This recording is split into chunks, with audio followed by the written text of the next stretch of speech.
Bismillahirrahmanirrahim. Assalamualaikum warahmatullahi wabarakatuh.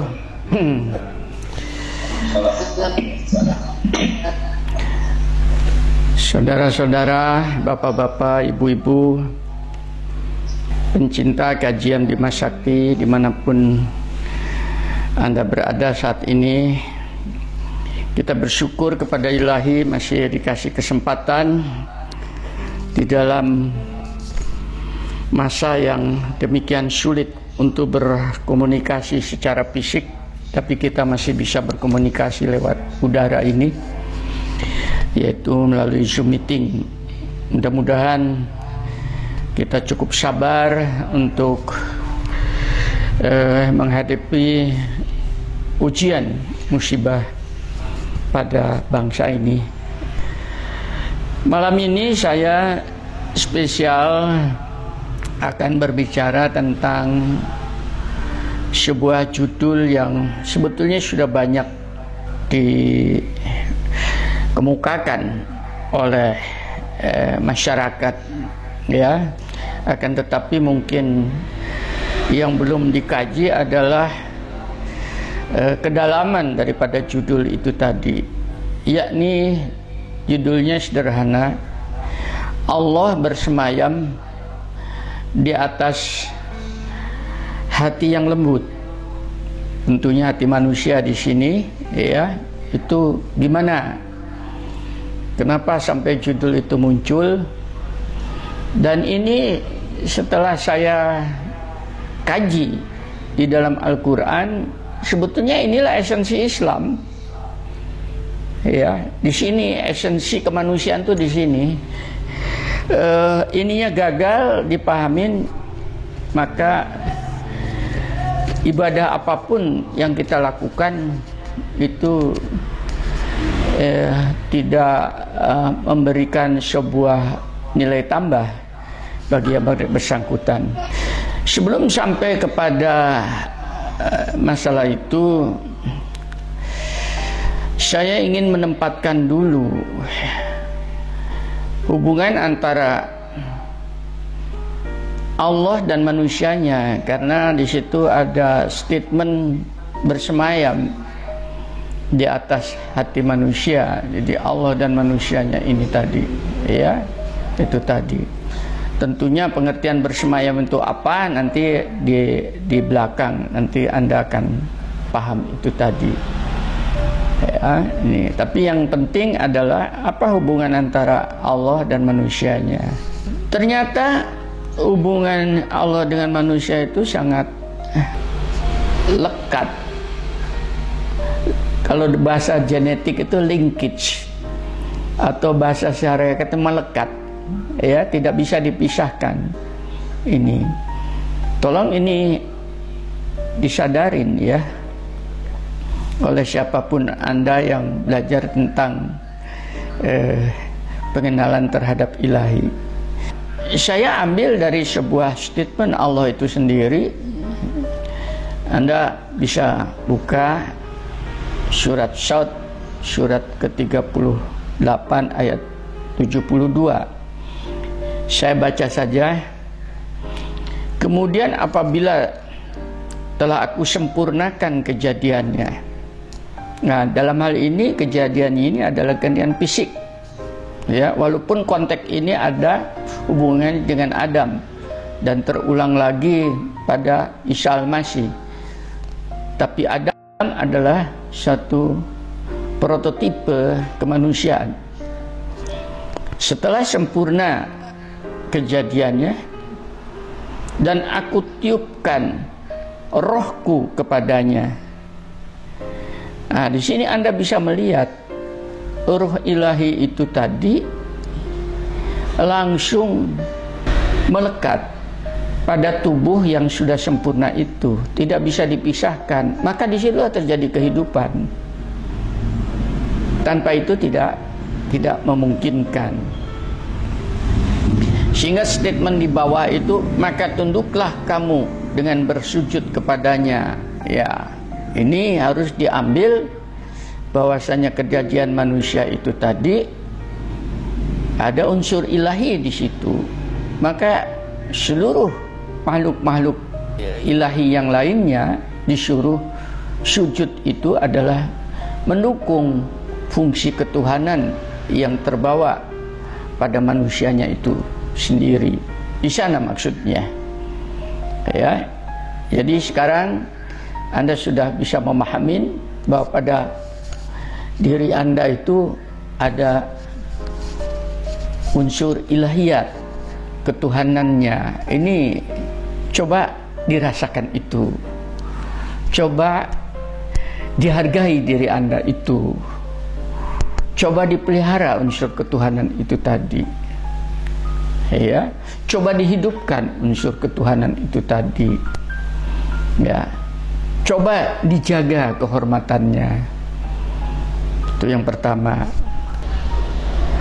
Kalau roh tadi sudah melekat pada diri insaninya manusia itu tadi, inilah mengapa Tuhan di dalam surat Al-Baqarah 186, nanti Anda baca lagi ya, itu ya, di sana disebutkan, wa idza sa'alaka ibadi ani fa inni qarib, dan apabila hamba-hambaku bertanya kepadamu tentang aku, maka katakanlah bahwasanya aku ini adalah dekat, ya.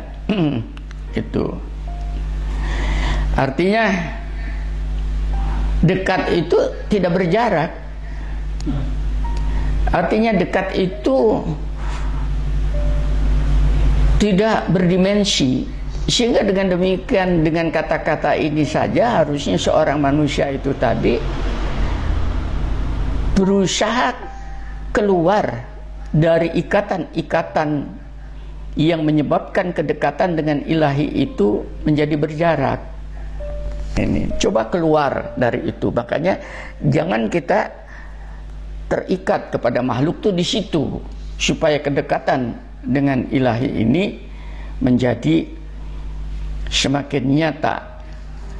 Di dalam ayat itu disebutkan, ujibu da'wata da'i idza da'an falyastajibu li wal yuminu bi la'allahum yarsyudun.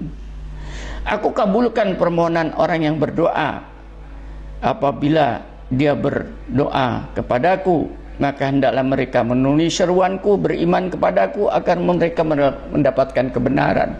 Nah, kebenaran ini yang harusnya kita kejar, karena kebenaran itu dari ilahi itu. Pengertian berdoa itu jangan disimplifikasi berdoa sebagaimana pemahaman masyarakat. Kalau ada butuhnya dia memohon, tapi berdoa di sini ini tadi adalah bagaimana agar supaya ilahi itu tadi senantiasa, ini kata-kata betah, ya, untuk bersemayam di dalam diri Anda itu tadi.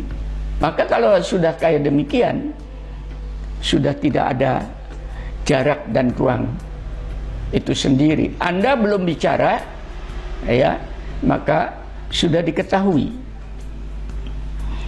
Dari mana kata-kata itu? Dari surat ke-50, ya, surat Qaf ayat ke-16. Walaqad khalaqnal insana wa na'lamu ma tuwaswisu bi nafsuh wa nahnu aqrabu ilahi min hablil warid. Dan sungguh kami telah menciptakan manusia dan mengetahui apa yang dibisikkan oleh hatinya. Anda bisa bayangkan, kembali lagi hati ini tadi. Ini yang dikatakan bersembayang tuh di dalam hati manusia itu di sini. Dan kami lebih dekat kepadanya daripada urat nadi. Saya terjemahkan bukan urat leher, tapi urat nadi, karena itu jalannya darah. Tuh, kalau binatang itu disembelih itu kan nadinya itu diputus. Nah, di sini Anda bisa melihat di sini tadi. Jadi tanpa harus keluar lewat mulut, permohonan kita, keinginan kita itu tadi, ya, akan tetapi di dalam kalbu kita itu sudah diketahui oleh Allah. Makanya belajar bagaimana supaya Tuhan itu berkenan untuk bersembahyang di dalam hati kita itu tadi, itu tergantung Anda sendiri, ya. Itu yang pertama, ya. Lain lagi di dalam ayat lain bahwa Allah itu tidak kemana-mana, tapi Tuhan itu ada di mana-mana. Ini, ya. Nanti Anda bisa membaca di dalam surat ke-57 surat Al-Hadid ayat 4. Saya baca yang di bawah, ya. Wa huwa ma'akum aina ma kuntum. Sungguh Dia bersama kamu dimanapun kamu berada. Apa bukan melekat itu tadi? Apa bukan lingkit? Dia tidak pernah meninggalkan kita sedikit pun. Anda baca itu. Jadi dengan demikian, kalau statement ayat ini tadi itu sudah disampaikan kepada ilah, itu sebetulnya rahasia kehidupan. Bahwasanya, ya, Allah itu selalu bersama kamu dimanapun kamu berada. Kalau bagi orang yang meyakini bahwanya Allahnya itu hadir, Allahnya itu dipunyai oleh dirinya, maka apa yang digelisahkan lagi di dalam hidup ini? Apa yang disusahkan lagi? Ya, apa yang dicari lagi? Karena tidak ada kekayaan kecuali memiliki ilahinya. Saya sampai membuat statement, insya Allah statement itu benar, ya. Insya Allah saya adalah manusia terkaya di atas muka bumi. Sampai statement itu. Kenapa? Nadanya nada takabur kalau dilihat daripada materi. Tapi dari esensi kebenaran, orang yang memiliki Tuhan dan selalu bersama dengan ilahi, maka dialah orang yang terkaya di atas jagat raya ini, sehingga dia tidak membutuhkan apa-apa lagi. Itu maksudnya. Lah, hati tidak bergerak. Selama kita itu hati itu selalu cenderung untuk mengumpulkan materi dan sebagainya, ini bukan berarti tidak boleh, akan tetapi ada faktor pembatas gitu. Jangan bergeser ilahinya itu tertukar oleh kebutuhan-kebutuhan yang nilainya sangat rendah sekali, ya. Di dalam ayat lain, ini kebersamaan ini tadi Anda bisa membaca di dalam surat Al-Mujadilah, ditulis, ya, ayat 58. Surat 58 ayat 7. Jangan hanya dilihat, tapi jangan dilihat saya terus. Ditulis supaya Anda terjadi pengkayaan. Ya, saya baca yang di tengahnya. Ya. Langsung saja, ya. Dan tidak ada, ini panjang soalnya ayatnya. Gitu. Tapi yang saya tengahnya ada, dan tidak ada yang kurang dari itu atau lebih banyak, melainkan Dia pasti ada bersama mereka dimanapun mereka berada. Ini ayat ini berbicara tentang keberadaan Allah kemanapun kita melangkah. Saya misalnya sekarang bertiga, ada Pak Anton, ada Pak Budi. Sebetulnya bukan bertiga, yang keempat adalah Allah. Ayat itu berbicara begitu, ya. Tidak berempat, yang kelima adalah Allah. Tidak lebih dan tidak kurang daripada itu. Artinya dalam kesendirian pun kamu jangan pernah merasa kesendirian, karena yang kedua adalah Allah. Sehingga dengan demikian Anda akan terhibur, tidak akan pernah merasa kesepian.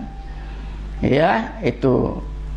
Saya kalau di dalam bertafakur itu, salah satu ayat ini saya gunakan. Tuhanku perkenankan saat ini aku berdua-duaan dengan engkau. Ya, janganlah aku merasa kesepian dalam kesendirian, karena aku dalam keramaian bersama engkau. Ini ayat ini menjadi doa. Itu ini yang namanya bersemayam Allahnya di atas hati Anda, hati yang lembut yang bisa bicara begini, bukan teriak-teriak di loudspeaker di masjid. Ya, ini hati lembut banyak sekali. Saya teruskan di dalam Al-Baqarah ayat 115, ya, dan milik Allah timur dan barat, kemanapun kamu menghadap, di sanalah wajah Allah. Sungguh Allah maha luas, maha mengetahui. Coba, ini diadopsi.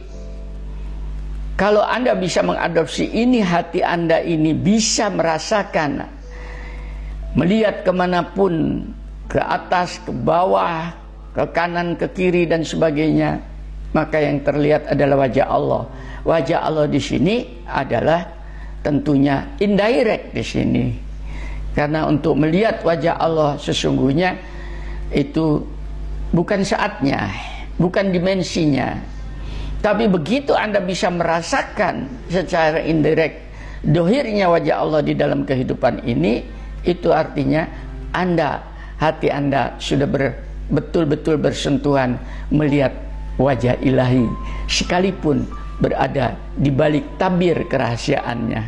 Nah, semua ini baru bisa dihayatin kalau hati Anda lembut. Ya, ini saya nyatakan, ini pada belajar hakikat kehidupan itu melembutkan. Tapi kalau Anda belajar kepada syariat, itu hukum, itu sering sekali menjadi keras hati, apalagi berbeda paham. Ya, tapi ini pelembut hati. Kenapa kelembutan hati itu bersemayam? Nanti Anda bisa membaca, ini dasarnya, saya bukan mengada-ada. Ya, ini Anda bisa baca di dalam surat Asy-Syura, surat 42 ayat 19. Allah maha lembut, kata-kata maha lembut terhadap hamba-hambanya, maha lembut terhadap hamba-hambanya. Dengan maha lembut itu tadi, kita salah diampunin, kita tersesat ditunjukkan jalan, kita menderita ditolong, kita bersandar dirangkul, kita menangis sedih dihibur. Ini maha lembut. Pengertian ini coba, itu Quran maha lembut itu. Makanya boleh itu kalau Anda belajar tentang Asmaul Husna, ya Latif, ya Latif, ya Latif, itu pengertiannya, wahai Zat yang maha lembut, lembutkanlah hatiku ini, ya, supaya bisa bersentuhan dengan kelembutanmu, gitu. Ya, belajar di sana. Nah, dengan kelembutan itulah Dia memberikan rezeki kepada siapa yang dikehendaki, dan Dia maha kuat, maha perkasa. Dengan kelembutan itu Anda akan dikasih kemudahan dalam urusan rezekinya. Itu yang saya katakan, mengapa rezeki itu harus dicari, harus diambil, nanti ditunjukkan oleh Allah. Dan Dia maha kuat, itu yang menyebabkan kekuatan mental diri insaninya itu, ya, dan keperkasaan seseorang itu di situ, pada hati kembali. Ayat yang kedua tadi tentang kelembutan, Anda bisa baca di surat Al-Ahzab, surat ke-33 ayat 34. Dan ingatlah apa yang dibacakan di rumahmu dari ayat-ayat Allah dan hikmah. Nah, ini saya membacakan firman yang saya sampaikan tentang hati, Al-Hikmah namanya. Ya, sungguh Allah maha lembut, maha mengetahui. Jadi untuk bisa memahami firman dan Al-Hikmah itu tadi, maka hanya dengan kelembutan hati Anda bisa paham maksud Tuhan, dan Anda bisa menerima, ya, bimbingan Tuhan dengan penuh keikhlasan itu tadi. Nah, inilah yang harus diadopsi oleh setiap insani, karena ada perintah di dalam surat Al-Imran surat ketiga ayat 159. Maka berkat rahmat Allah engkau berlaku lemah lembut terhadap mereka. Loh, lemah lembut lagi, disuruh berlemah lembut. Sekiranya kamu bersikap keras dan kasar, ya, tentulah mereka menjauhkan diri dari sekitarmu. Ini perintah Allah. Latih hatimu lemah lembut. Terus terang saja, untuk mengadopsi ayat ini untuk saya sendiri berat pada saat saya mencoba mengunduh ini. Karena apa? Caci maki banyak lewat SMS, ya, dan macam-macam itu tadi. Tapi saya harus menerima itu sebagai bagian daripada sunatullah, hukum sosial, di mana kita menyampaikan kebenaran, pasti di situ ada reaksi yang tidak suka hadirnya kebenaran. Bahkan mereka belum mengerti pun sudah membuat komentar. Itu sudah biasa. Di dalam ayat lain, itu dari tindakan, memohonlah kepada Tuhanmu dengan rendah hati dan suara yang lembut. Dia tidak menyukai orang-orang yang melebihi batas.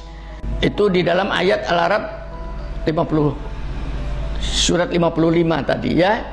Jadi kita disuruh meminta kepada Allah itu dengan suara yang lembut. Suara apa? Suara hati. Itu latihannya ke sana, ya. Tuh. Bahkan para nabi itu semuanya dengan suara-suara yang lembut, ya. Maryam ini ketika dia berdoa kepada Tuhannya dengan suara yang lembut. Semuanya begitu. Kapan ini mau kita pelajari? Nah, sekarang itu dasar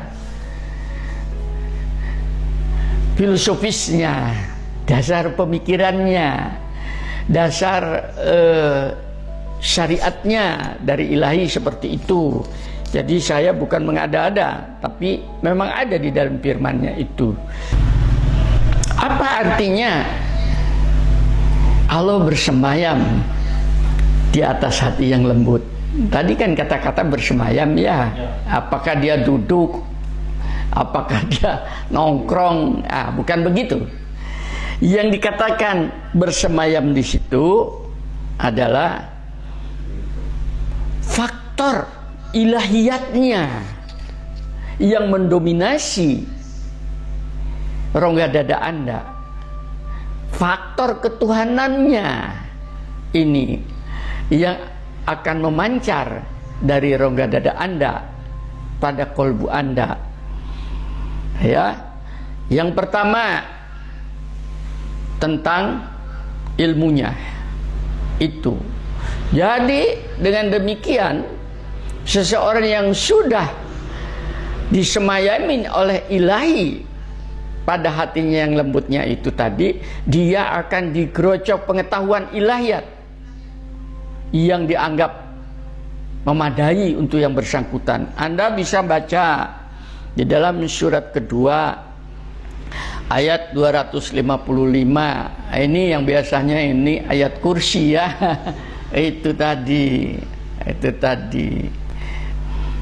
Allah, tidak ada Tuhan yang berhak disembah melainkan Dia yang hidup kekal lagi terus-menerus mengurus makhluknya, tidak mengantuk dan tidak tidur. Kepunyaannya apa yang ada di langit dan di bumi. Tiada yang dapat memberi syafaat di sisi Allah tanpa izinnya. Allah mengetahui apa-apa yang di hadapan mereka dan yang di belakang mereka, dan mereka tidak mengetahui apa-apa dari ilmu Allah melainkan apa yang dikehendakinya. Nah, itu dulu.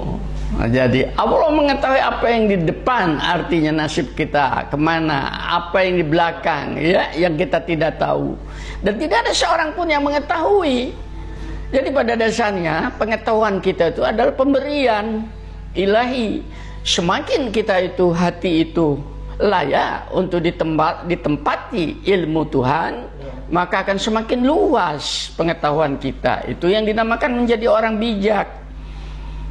Ini ayat kursi ini bukan untuk mengantar tidur atau untuk mengusir setan, bukan, tapi untuk menimba pengetahuan gitu. Nah, coba ini ya dijadikan sebuah pemahaman. Sudah itu ilmunya. Ini nanti kalau dalam lagi baru ilmunya. Yang kedua cahayanya. Ya, ini cahaya ilahi pada diri Anda itu. Tadi kan roh, cahaya ilahi. Cahaya ilahi ini baca Anda di dalam surat An-Nur, surat ke-24 ayat 35. Ini juga ayat ini panjang.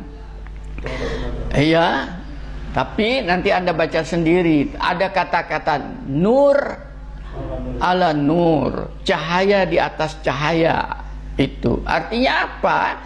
Di atas cahaya makhluk. Tidak ada lain, itu adalah cahaya ilahi yang terpancar berada di dalam rongga dada itu tadi. Makanya disebutkan gitu, Allahu nuru samawati wal ardi masalu nurihi kamiskatin fiha misbahun. Itu di situ seperti berada di dalam sebuah tempat. Yaitu rongga dada, tidak ada lain itu tadi. Ya, yang bercahaya itu.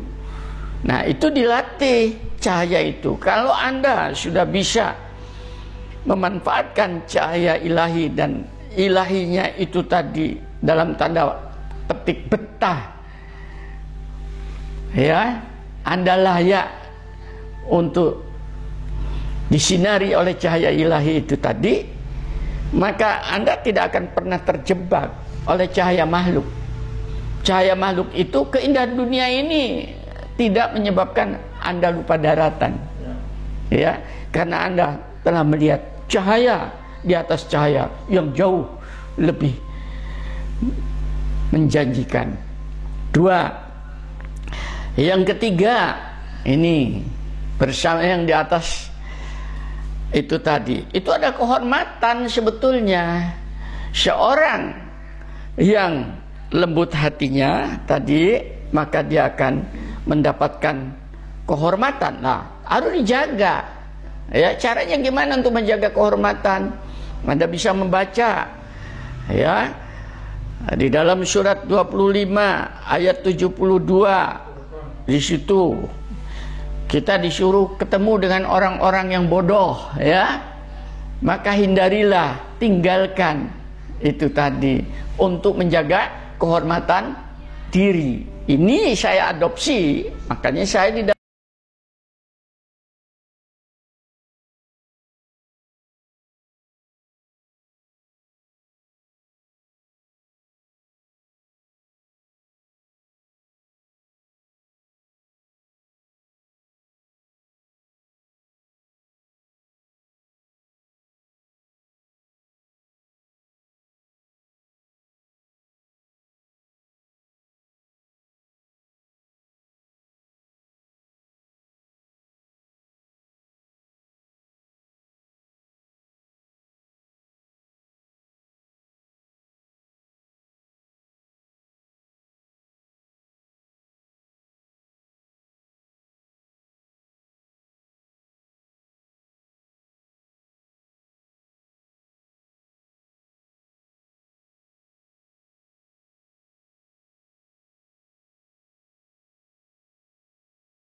dia akan mengangkatnya.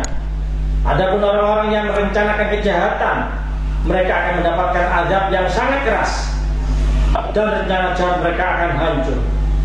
Anda bisa ambil itu, ya. Makanya mulai sekarang itu sebagai seorang yang beriman, itu ciri khas Anda itu ada bersemayam Allah atau tidak di dalam rongga dada itu dari omongannya, perkataannya. Pelajarin. Belum lagi kekuasaannya. Nanti ya, kekuasaan Allah itu diadopsi, diberikan oleh Allah kepada kita. Anda bisa baca surat ketiga ayat 26. Katakanlah, wahai Tuhan yang memiliki kerajaan, Engkau berikan kerajaan kepada orang yang Engkau kehendaki, dan Engkau cabut kerajaan dari orang yang Engkau kehendaki. Engkau muliakan orang yang Engkau kehendaki, dan Engkau hinakan orang yang Engkau kehendaki. Di tangan Engkau lah segala kebajikan. Sesungguhnya Engkau Maha Kuasa atas segala sesuatu. Allah Maha Kuasa, tapi kekuasaan Allah itu akan diberikan kepada kelayakan. Apa Anda itu ingin mendapatkan kekuasaannya itu, ya, dan kemuliaannya? Tergantung bagaimana kita itu menjaga hati kita itu, ya. Kemudian yang keenam itu ridhonya, keriduan Allah kita cari. Silakan, ini sudah bolak-balik, ya, Al-Bayyinah 98 ayat ke-8, ya. Radhiyallahu anhum maradu'an dzalika liman khasyya rabbah. Alasan mereka di sisi Tuhan mereka ialah surga Aden yang mengalir di bawahnya sungai-sungai. Mereka kekal di dalamnya selama-lamanya. Allah ridho terhadap mereka dan mereka pun ridho kepadanya. Yang demikian itu adalah balasan bagi orang yang takut kepada Tuhannya. Nah, sekarang saya tanya, bagaimana Allah bisa meridhoi Anda? Itu kalau Anda sendiri sekarang tidak pernah belajar untuk mencari keriduannya. Dan keriduannya itu bukan pada ibadah Anda, tapi pada hati Anda ini, perekatnya di sana. Nah, ya, itu ibadah apapun yang kita lakukan itu pada dasarnya adalah sebuah implementasi pengakuan terhadap keyakinan kebenaran ilahi. Hanya sampai di sana, tapi merekatnya ilahi pada diri Anda itu bersemayam atau tidak, itu pada kolbu Anda itu tadi. Nah, yang ketujuh, ini yang paling hebat adalah agar supaya kita mendapatkan mahfirahnya sebesar-besarnya, dengan pengertian kita itu belum berbuat salah, mahfirah Allah itu sudah diberikan. Apalagi seandainya kita berbuat salah dan kita ingin mahfirahnya, ya, insya Allah itu akan dikasihkan. Ini, ya, itu hiburannya jelas. Ini Anda bisa baca, ya, di dalam surat ke-66 ayat ke-8. Wahai orang-orang yang beriman, bertaubatlah kepada Allah dengan taubat dan nasuha, taubat yang semurni-murninya. Mudah-mudahan Rabbmu akan menutupi kesalahan-kesalahanmu dan memasukkanmu ke dalam jannah yang mengalir di bawahnya sungai-sungai pada hari ketika Allah tidak menghinakan Nabi dan orang-orang mukmin yang bersama dia, sedangkan cahaya mereka memancar di hadapan dan di sebelah kanan mereka, sambil mereka berkata, ya Rabb kami, sempurnakanlah bagi kami cahaya kami dan ampunilah kami, sesungguhnya Engkau Maha Kuasa atas segala sesuatu. Ambilin ayat, peluang itu untuk orang beriman loh, kata-kata ini. Untuk orang yang beriman, dengan kata lain, orang beriman saja bisa jatuh kepada dosa. Ada peluang untuk memperbaiki dirinya itu tadi dengan sungguh-sungguh. Ini tadi, ya. Bahkan pada ayat surat ke-39 itu, ini sering ayat ke-53. Katakanlah, wahai hamba-hambaku yang melampaui batas terhadap diri mereka sendiri, janganlah engkau berputus asa dari rahmat Allah. Sesungguhnya Allah mengampuni dosa-dosamu semuanya. Sungguh Dialah yang Maha Pengampun lagi Maha Penyayang. Nah, ini hanya bisa diadopsi oleh orang yang lembut hatinya. Kalau sudah Anda seperti ini, disadari bahwa mahfirah Allah itu seluas langit dan bumi, ya, mahfirah Allah itu tidak pernah putus kepada insani, maka apabila kita bersungguh-sungguh, ya Allah sendiri yang akan membersihkannya, bukan kita. Ini, ya, surat ke-37 ayat 74, itu hampir ada 4 ayat, 74 saja. Kecuali hamba-hamba Allah yang disucikan dari dosa. Nah, itu nanti pada 128-nya gitu, 160-nya ada, 169 ada, itu diulang-ulang. Nah, ini gunakan peluang ini meminta kepada Allah, siapa lagi Tuhanku yang bisa membersihkan diriku, sementara aku hanya memiliki Rabb-nya itu Engkau dan ilahnya hanya Engkau. Coba ini digunakan, maka sucikanlah, bersihkanlah aku atas semua dosa yang pernah aku perbuat dan yang belum aku perbuat. Nah, ini hanya bisa dikeluarkan mereka yang hatinya lembut, bukan orang-orang yang takabur. Nah, sekarang tekniknya, caranya bagaimana sampai kepada kesimpulan. Yang pertama, belajarlah Anda semua untuk selalu membuat perhatian, ya, perhatian terhadap segala sesuatu. Anda diberi panca indera, gunakan itu maksimal, ya, untuk memperhatikan apa yang ada dalam diri Anda dan di luar diri Anda. Yang kedua, perhatian. Anda mempunyai intuisi, firasat namanya, itu bawaan dari ilahi. Latih firasat itu supaya Anda mempunyai kepekaan kerohanian. Karena firasat itu dengan lihat gelagat yang nampak saja Anda sudah bisa membaca dia itu seorang pendusta, penipu, ya, atau dari wajahnya saja Anda sudah lihat orang ini adalah ahli maksiat. Nah, itu intuisi namanya. Dilatih itu, jangan dibiarkan. Itu kurnia dari ilahi, ya. Yang kedua, tajamkanlah kepekaan Anda. Dengan cara apa menajamkan? Melihat segala sesuatu di alam ini, dia tidak berdiri sendiri, semuanya berpasang-pasangan. Kalau Anda lihat misalnya kecantikan, maka Anda harus punya kepekaan. Di balik kecantikan itu pasti ada keburukan. Mana yang dominan, cantiknya atau buruknya? Ah, ini kepekaan namanya, ya. Tadi ini belum lagi perumpamaan-perumpamaan. Banyak di dalam alam ini perumpamaan-perumpamaan firman Tuhan itu banyak perumpamaan-perumpamaan. Tapi Anda tidak peka, ya. Saya sendiri memberikan ajakan-ajakan, ini jihad fisabilillah loh, ya. Yang saya sampaikan ini ajakan itu namanya. Karena jihad fisabilillah itu tidak ada amal yang lebih hebat daripada jihad fisabilillah. Caranya apa untuk masuk ke sana? Bi amwalikum wa anfusikum. Itu Anda peka atau tidak dengan ajakan ini tadi? Jihad itu dengan amwal, dengan harta kamu, dengan materi, bi anfusikum, dengan jiwa Anda, pengorbanan diri seseorang. Saya ajak, ya, punya kepekaan nggak ini? Itu dan seterusnya. Yang ketiga, dengan tindakan.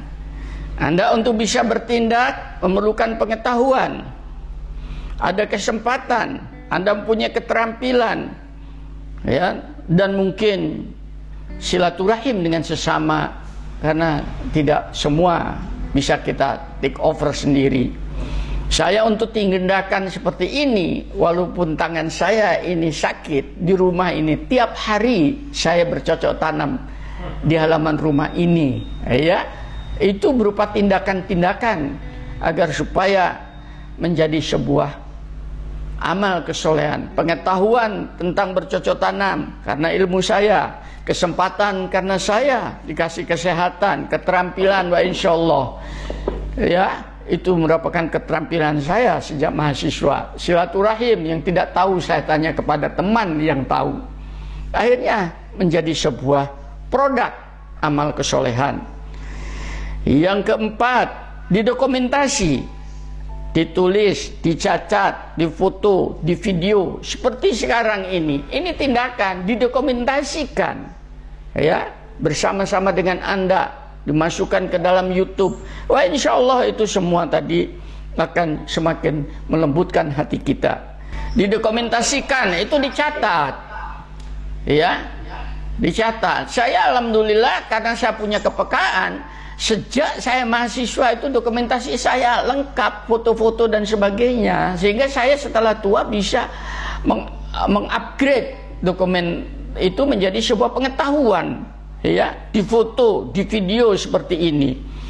Jadi siapapun Anda yang ikut andil di dalam YouTube saya, misalnya sekarang di dalam memvideokan ini, kemudian mengupgrade, mengupload dan sebagainya, sekarang men-shooting ini, ada Pak Budi, Pak Anton dan sebagainya. Ini adalah dalam rangka tadi melembutkan hati, karena hati yang lembut yang mau datang ke sini, hati yang lembut yang mempunyai kepedulian untuk bersama-sama menimba ini, insya Allah ya. Dan yang terakhir adalah disampaikan apa yang saya sampaikan lesan, mumpung saya masih bisa bicara ya, itu tadi. Maaf bukan apa-apa, hanya dikasih sakit ini saja, itu kadang-kadang hanya melintir sedikit sudah sampai ubun-ubun kesakitannya itu tadi ya. Nah, ditulis semuanya, diseminarkan. Insya Allah Anda yang ikut Zoom meeting ini mudah-mudahan tercatat juga sebagai bagian orang yang ingin menghaluskan hatinya agar supaya Allah berkenan untuk bersemayam di dalamnya.